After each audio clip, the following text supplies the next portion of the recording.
जय पराजयाचा विचार न करता शरद पवार या वयातही काम करतात हे कौतुकास्पद। मुख्यमंत्री फडणवीसांकडून शरद पवारांचं तोंड भरून कौतुक। फडणवीसांच्या वक्तव्यामुळे राजकीय वर्तुळात चर्चांना उधाण।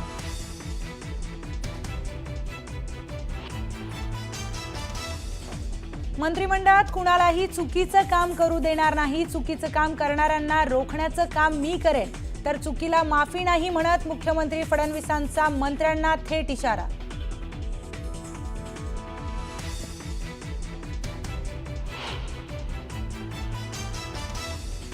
दोन 2019 मध्ये उद्धव ठाकरेंनी धोका दिला, जो योग्य मार्ग होता त्यावरून साथीदार भरकटले, मात्र ज्यांना बरोबर घेऊन पुढे जाऊ शकत होतो त्यांना पुढे घेऊन गेलो।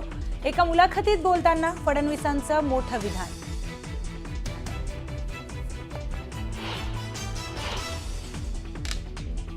येत्या 3 ते 6 जून दरम्यान राज ठाकरेंच्या उपस्थितीत शिवतीर्थावर मॅरेथॉन बैठका।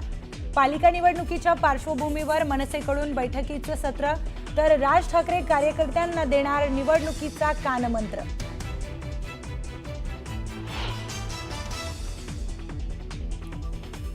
हगवणे कुटुंबियांना चांदीची गौरी दिल्याचा व्हिडिओ आलाय समोर।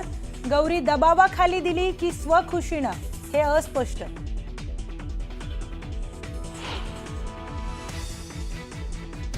छत्रपती संभाजीनगरच्या दरोड्यातील चोरलेलं 5 किलो सोनं गेलं कुठे याचा तपास सुरू। अवघं 20 तोळे सोनं पोलिसांनी अमोलच्या निकटवर्तीयांकडून मिळवल्याची माहिती।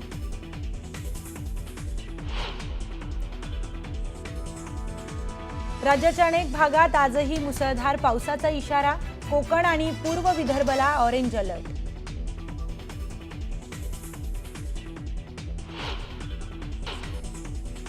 आजपासून पंतप्रधान मोदींच्या जाहीर सभा आणि रॅलीचा झंझावत।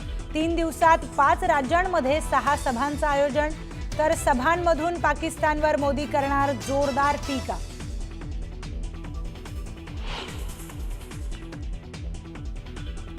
केंद्रीय गृहमंत्री अमित शहा 2 दिवसांच्या जम्मू काश्मीर दौऱ्यावर। जम्मूतील सुरक्षा परिस्थितीचा घेणार आढावा, तर 30 मे रोजी पुंछमध्ये पीडितांची घेणार भेट।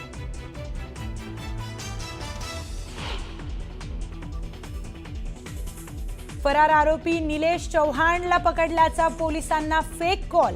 बक्षिसाची रक्कम मिळवण्याच्या हेतूने कॉल केल्याची माहिती। नांदेड सिटी पोलिसांकडून फेक कॉल करणाऱ्या संतोष गायकवाड विरोधात गुन्हा दाखल।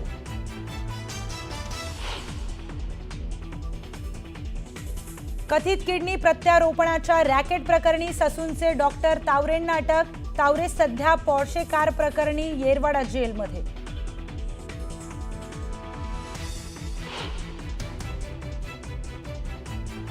राज्यात पुन्हा वाढतोय कोरोनाचा धोका। मुंबई विमानतळावर कोरोनाची ऐच्छिक तपासणी सुरू। काही दिवसांमध्येच विमानतळावर सुरू होऊ शकते RT-PCR टेस्ट।